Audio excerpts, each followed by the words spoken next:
अस्सलाम वालेकुम व्यूवर्स, कैसे हैं आप सब? Hope you all are doing well. Welcome to my channel prose world. आज की इस वीडियो में व्यूवर्स हम डिस्कस करने जा रहे हैं इंग्लिश लिटरेचर में डार्क एजेस। डार्क एज जो है वो ऐसी एज थी जहां से इंग्लिश लिटरेचर का आगाज। तो आज की इस वीडियो में हम डिटेल से डार्क एज को डिस्कस करेंगे, फैक्ट्स और की पॉइंट्स हम डिस्कस करेंगे विद एग्जांपल्स। तो स्टार्ट करते हैं आज की वीडियो। जब भी डार्क एजेस की बात होती है तो हम ये इमेजिन करते हैं कि वो जो डार्क एज जो है वो शायद ऐसी एज थी जिसमें कंप्लीट साइलेंस थी, जिसमें कोई लर्निंग नहीं थी, कोई एंटरटेनमेंट नहीं था, बस जो है ना कंप्लीट साइलेंस थी। लेकिन इस तरह था नहीं। असल ट्रुथ क्या है, फैक्ट क्या है कि ये जो डार्क एज थी ना, it was the beginning of English literature. English language की और इंग्लिश लिटरेचर की इसी एज से जो है, इसी डार्क एज से इसकी शुरुआत हुई, इसका आगाज़ हुआ।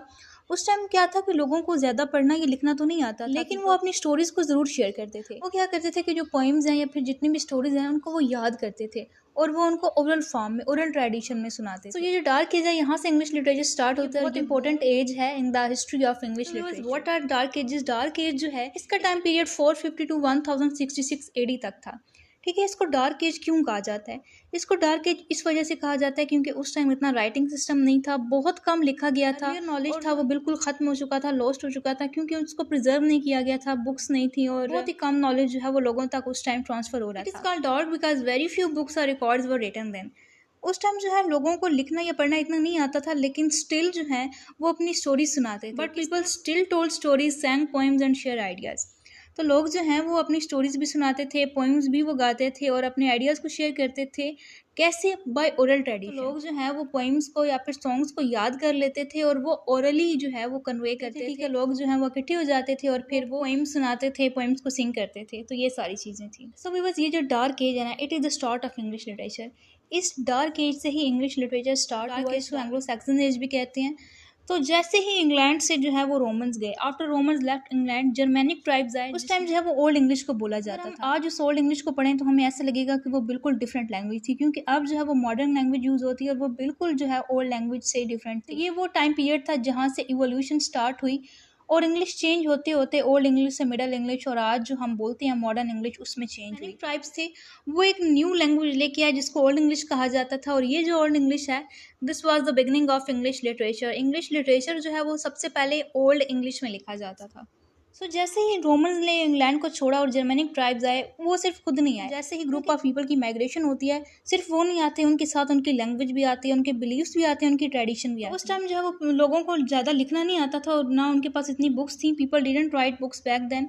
तो उन्होंने क्या किया कि वो स्टोरी टेक्निक्स यूज़ करते थे। किस तरह के? कुछ स्टोरी टेलर्स होते थे, वो लॉन्ग पोएम को मेमोराइज करते थे, उनको याद करते थे और फिर उसको प्रॉपर परफॉर्म करते थे। और उनकी स्टोरीज में क्या होती थी, किसी ब्रेव वॉरियर की पोइम होती थी और वो उसको कंप्लीट इमोशन और रिदम से सुनाते थे। Talked about brave heroes better than the power of fate. अब इमेजिन करें कि कुछ लोग जो हैं वो शाम के वक्त इकट्ठे हुए फायद के इर्द गिर्द और एक बंदा जो है उसने एक बड़ी लॉन्ग पोइम याद की हुई है और वो एक वॉरियर की पोइम सुना रहा है full of emotion and using rhythm. तो वो क्या ही सीन होता होगा। तो जब बुक्स या मूवीज़ नहीं थी तो उस टाइम जो है लोग इस तरह से खुद को एंटरटेन करते थे और ये ही उनकी हिस्ट्री का पार्ट था। व्यूअर्स, डार्क एज की एक फेमस राइटिंग थी Beowulf, the hero of dark ages. ये बहुत ही फेमस थी। The most famous story from this time is ब्यूवुल्फ।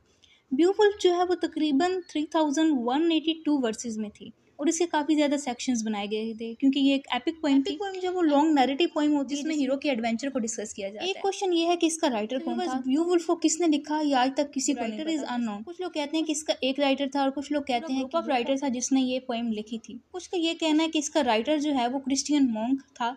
तो इसके राइटर के बारे में कोई भी authentic information. It's about a strong warrior who fights monster and even a dragon. Story show courage, loyalty and the fight between good and evil.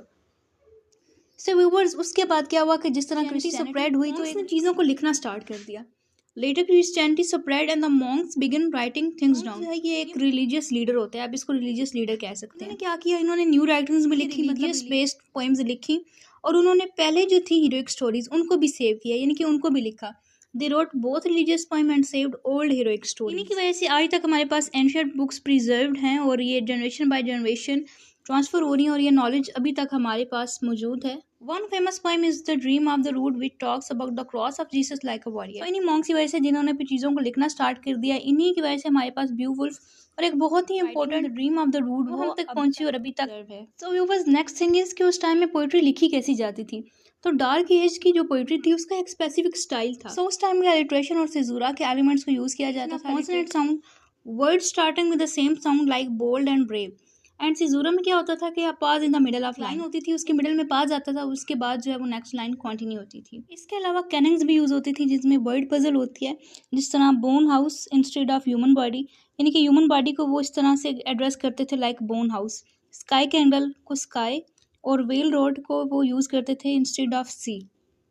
So we बस mostly poems जो कि डार्क एजेस में लिखी जाती थी वो fighting से related होती थी, हीरो से रिलेटेड होती थी, वॉरियर से रिलेटेड होती थी। लेकिन सारी पोएम्स ऐसी नहीं होती। Not all poems were fighting. कुछ पोएम्स जो हैं वो लोनलीनेस, लाइफ, डीप थॉट्स के बारे में भी होती थी। ठीक है, जैसे यहाँ पर मैंने एग्जाम्पल्स भी इंक्लूड किए हैं। इन पोएम्स को क्या कहा जाता था? एलिजीज कहा जाता था। ये बहुत ही ज़्यादा इमोशनल होती थी, डीप होती थी। इसमें लाइफ का रिफ्लेक्शन होता है, सॉरो होता था, होप का एलिमेंट इनकॉर्पोरेट होता था। तो जो सारी पोएम्स जो हैं डार्क एजेस में वो हीरोइक नहीं थी या फिर रिलीजियस नहीं थी, कुछ मॉरल बेस भी थी, लाइफ के बारे में थी, लोनलीनेस के बारे में थी। तो ये सारी चीज़ें इसके अंदर इंक्लूड थी। ओल्ड इंग्लिश में वाइकिंग्स का भी इन्फ्लुएंस है। वाइकिंग जब आए तो वो अपने साथ अपनी लैंग्वेज भी लेके आए और कुछ वर्ड जो हैं वो अभी भी लैंग्वेज में उन्हीं के यूज़ होते हैं, जिस तरह स्काई, एग एंड विंडो। तो ये वर्ड्स अभी भी मॉडर्न लैंग्वेज में यूज़ हो रहे हैं। तो हम कह सकते हैं कि English language is mix of different influences, जिसमें ओल्ड इंग्लिश भी थी, वाइकिंग्स की लैंग्वेज लिटरेचर भी है, वो भी मिक्सचर है। इसके अंदर कुछ ग्रीक वर्ड्स हैं, कुछ फ्रेंच वर्ड्स हैं, तो ये कुछ ओल्ड इंग्लिश के वर्ड्स हैं। तो ये सारी जो लैंग्वेज है ना अभी जो हम यूज़ करते हैं modern language, it is the mixture of different languages and influences. So बस अब देखते हैं कि ये जो डार्क एज है ये एंड कैसे हुई, ये ख़त्म कैसे हुई। 1066 तक इसका टाइम पीरियड था। 1066 में नॉर्मन्स आए थे इंग्लैंड में। विलियम द कन्क्वेवर नॉर्मन्स ने यहाँ पे इन्वेड किया था। ठीक है, वो अपने साथ फ्रेंच लैंग्वेज लेके आए। वजह से इंग्लिश में भी बहुत से चेंजेस आए और लिटरेचर में भी आइडियाज एंड लैंग्वेज। ठीक है, न्यू लैंग्वेज आई, न्यू कल्चर आया, न्यू आइडियाज आए। This ended the old English period but it was the beginning of something even bigger. So यहाँ पे जो है वो ओल्ड इंग्लिश टाइम खत्म होता है, लेकिन इसके बाद जो है वो इससे भी अजीम, इससे भी ज़्यादा अच्छा इरा स्टार्ट हुआ। और यहाँ पे एक इंटरेस्टिंग बात यह है कि एक स्टोन था जिसके बारे में कहा जाता है कि ये 8th सेंचुरी से मिला था। ठीक है, यानी कि 8th सेंचुरी का है। तो उस पर क्या था, एक लाइन लिखी हुई थी। वो लाइन क्या थी? This she wolf fed me and I milled her. ठीक है, ये एक स्टोन के ऊपर ये लाइन लिखी हुई थी, ये स्टोन के ऊपर क्रेव थी। तो इसके बारे में ये कहा जाता है कि ये जो है ना ये 8th सेंचुरी जब थी, ये जब डार्क एजेस चल रही थी, ये तब का वो स्टोन है और उसके ऊपर ये लाइन लिखी हुई थी।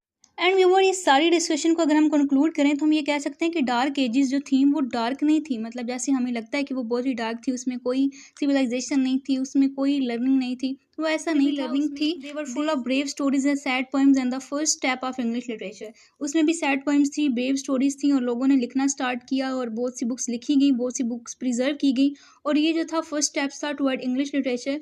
इस पीरियड के बगैर, without this period we would not have the great work we love today. अगर ये एज ना होती तो हमारे पास वो ग्रेट वर्क्स ना होते जो आज हमारे पास मौजूद हैं। सो व्यूअर्स, ये थी आज की हमारी वीडियो। इसमें हमने डिटेल से डिस्कस किया dark age in English literature. और मुझे कमेंट सेक्शन में ये जरूर बताएं कि सारी डिस्कशन में आपको सबसे इंटरेस्टिंग चीज़ क्या लगी। वीडियो अच्छी लगी है तो वीडियो को लाइक ज़रूर करें, फ्रेंड के साथ शेयर करें और मेरे चैनल को सब्सक्राइब करना मत भूलें। व्यूअर्स, चैनल पर न्यू हैं तो जल्दी से चैनल को सब्सक्राइब करें और मुझे कमेंट सेक्शन में बताएं कि आपने चैनल सब्सक्राइब किया या नहीं किया। मिलते हैं आपसे नेक्स्ट वीडियो में।